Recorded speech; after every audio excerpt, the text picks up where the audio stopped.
Ba xong chấm rệp xô bụng mai bông bồn thì có rộp rộp an tầng ngọt khné ba chẳng bông bồn đang hái thà thằng ngày sải cứ chia thằng ngày chan pi rối khai trái năm mà sánh sắp đạ sạ bột sạ cà rái pi pon pram rồi học sập pram bảy trời nên thằng ngày thì đập bốn khai mê xá năm pi pon mà pi pram ba haiថ្ងៃស្អែកនេះជាសោតគឺជាថ្ងៃចូលឆ្នាំថ្មីហើយបាទប្រពៃណីជាតិខ្មែរយើងបាទដែលទេវតាឆ្នាំថ្មីព្រះនាមកោរាគៈទេវីហ្នឹងគឺជាបុត្រីទី2របស់កបិលមហាព្រហ្មដែលនឹងយាងចុះនៅវេលាម៉ោង 4:48 នាទីព្រឹកបាទហើយការប្រារព្ធធ្វើពិធីបុណ្យបាទចូលឆ្នាំខ្មែរប្រពៃណីជាតិនេះគឺតែងតែធ្វើឡើងជារៀងរាល់ឆ្នាំនៅក្នុងប្រទេសកម្ពុជាយើងតែម្ដងដែលជាអ្នកកាន់នៅព្រះពុទ្ធសាសនាហើយការប្រារព្ធពិធីបុណ្យចូលឆ្នាំខ្មែរប្រពៃណីជាតិនេះគឺមានរយៈពេលរហូតដល់3ថ្ងៃថ្ងៃទី1គឺថ្ងៃច័ន្ទ200ខែចែកឆ្នាំម្សាញ់សប្តាហ៍ស័កពុរសករាជ2568ត្រូវថ្ងៃទី14ខែមេសាឆ្នាំ2025លោកហៅថាគឺមហាសង្ក្រាន្តដែលទេវតាយាងចុះនៅម៉ោង 4:48 នាទីព្រឹកបាទហើយពុកម៉ែបងប្អូនក៏ត្រៀមលក្ខណៈដើម្បីទទួលទេវតាឆ្នាំថ្មីមានអុជធូបអុជទៀននិងមានផ្កាភ្ញីសធូបបាយសីក៏ដូចជាផ្លែឈើហើយជាដើមទឹកអប់ក្រេមម្សៅជាដើមចឹងទៅដោយឡែកថ្ងៃទី2បាទថ្ងៃទី2គឺថ្ងៃអង្គារ300ខែចែកឆ្នាំម្សាញ់សប្តាហ៍ស័កពុទ្ធសករាជ2568ត្រូវនៅថ្ងៃទី15ខែមេសាឆ្នាំ2025លោកហៅថាវរៈវណ្ណបត្របាទគឺជាថ្ងៃចូលឆ្នាំថ្ងៃទី2ហើយដោយឡែកស្អែកឡើងថ្ងៃពុទ្ធ400ខែចែកឆ្នាំអសាញ់សប្តាហ៍ស័កពុទ្ធសករាជ2568ត្រូវនៅថ្ងៃទី16ខែមេសាឆ្នាំ2025លោកហៅថាថ្ងៃឡើងស័កគឺជាថ្ងៃបង្ហើយបាទតែដោយឡែកខ្ញុំឃើញនៅតំបន់មួយចំនួនដែលលោកតែងតែប្រារព្ធធ្វើរហូតទៅដល់មួយសប្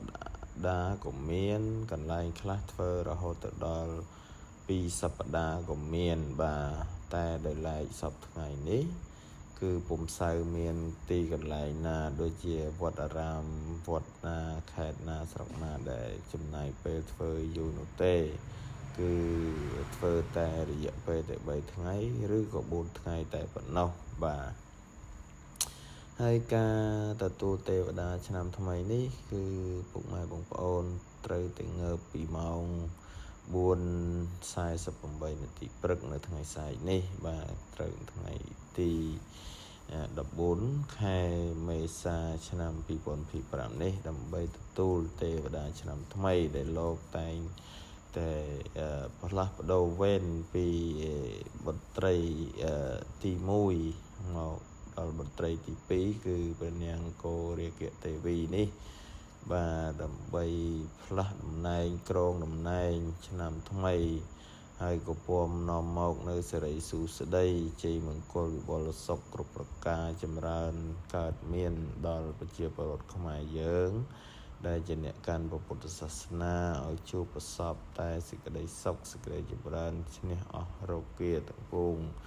អំពើផ្សោកសៅភ័យឧបទ្រពយន្តអន្តរាយទាំងឡាយទាំងពួងនោះគឺឲ្យអន្តរធានបវេសជាឆ្ងាយសត្រូវមកពីមុខឲ្យរំលងសត្រូវមកពីខ្នងឲ្យរលាយហើយពិធីបុណ្យចូលឆ្នាំថ្មីប្រពៃណីជាតិខ្មែរនេះទៀតសោតគឺជាប្រពៃណីមួយគឺជាវប្បធម៌មួយដ៏យូរលង់ណាស់មកហើយដែលខ្មែរយើងប្រារព្ធនោះគឺដើម្បីថែរក្សាក៏ដូចជាការចងក្រងនៅវប្បធម៌សាមគ្គីធម៌រវាងមនុស្សជាតិរវាងអ្នកជិតខាងរវាង មនុស្សក្នុងសង្គមយើងទាំងមូលនឹងឲ្យចេះស្រឡាញ់គ្នារាប់អានគ្នាថែរក្សានៅវប្បធម៌ប្រពៃណីបង្កើតបាននូវសាមគ្គីភាពស្រុះស្រួលគ្នាក្នុងកិច្ចធ្វើពិធីបុណ្យអីផ្សេងក៏ដូចជាការជួយសហការគ្នានៅក្នុងកិច្ចនៅក្នុងពិធីនេះហើយក៏ដូចជានាំគ្នាលេងល្បែងប្រជាប្រិយ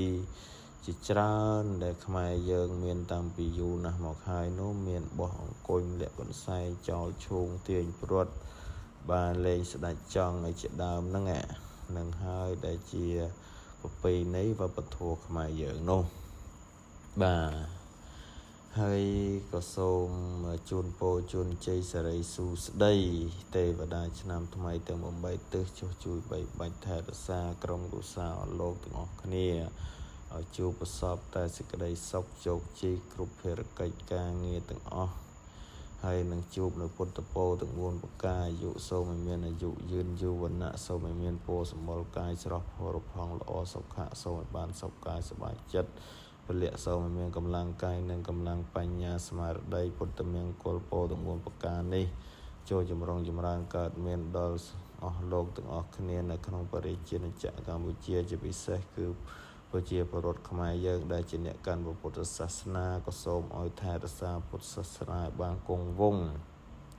គ្រប់5000ព្រះវស្សាដើម្បីជាមនុស្សដើម្បីជាស្ពានយោងសន្តោសដល់សពសត្វទាំងអស់ឲ្យទៅកាន់ទីរំលត់ទុកនិងសម្រេចនៅសម្បត្តិ3សម្បត្តិមនុស្សសម្បត្តិទេវតាសម្បត្តិព្រះនិព្វានកុំបីឃ្លៀងឃ្លាតឡើយ